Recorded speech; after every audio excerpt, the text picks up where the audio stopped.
The Forsaken City. The setting sun cast a fiery glow over the abandoned city of Blackridge, a once bustling industrial town now left to decay. Jacob tightened his grip on his flashlight as he and his two friends, Mia and Ethan, stood at the edge of the crumbling city limits.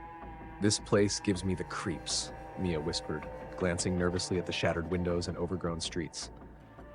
"Relax," Ethan replied, though his voice wavered.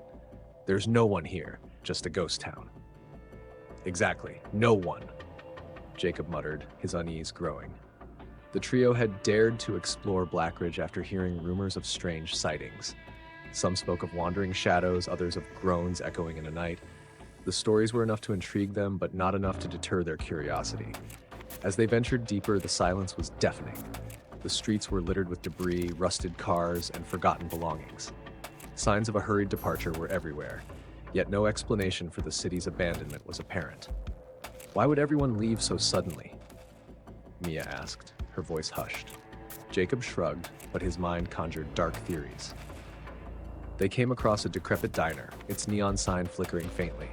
Inside, chairs were overturned and plates lay shattered on the floor. Ethan picked up a menu, its edges yellowed with age. "Looks like they left in the middle of lunch," he joked, but no one laughed. A sudden noise shattered the silence, a low, guttural growl. The trio froze. "Did you hear that?" Mia hissed. Before anyone could respond, a figure stumbled into view outside the diner. It was humanoid but grotesque, its skin gray and mottled, its eyes hollow and lifeless.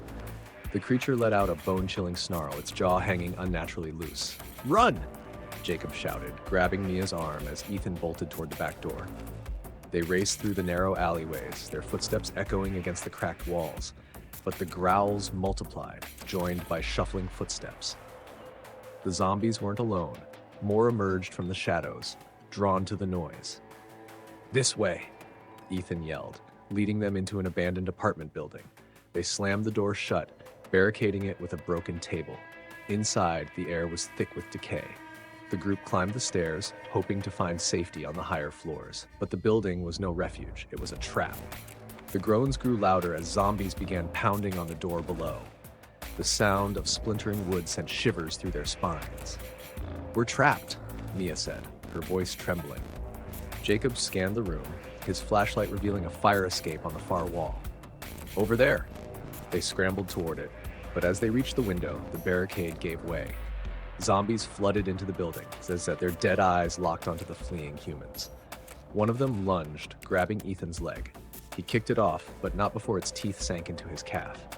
He screamed in agony. "Leave me!" Ethan cried as the infection began to spread. "Go!" Reluctantly, Jacob and Mia climbed out onto the fire escape, the moans of the undead echoing behind them.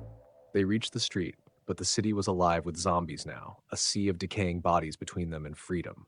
As they ran, the horrifying realization set in. There was no escape from Blackridge. The Forsaken City had claimed them, just as it had claimed so many before.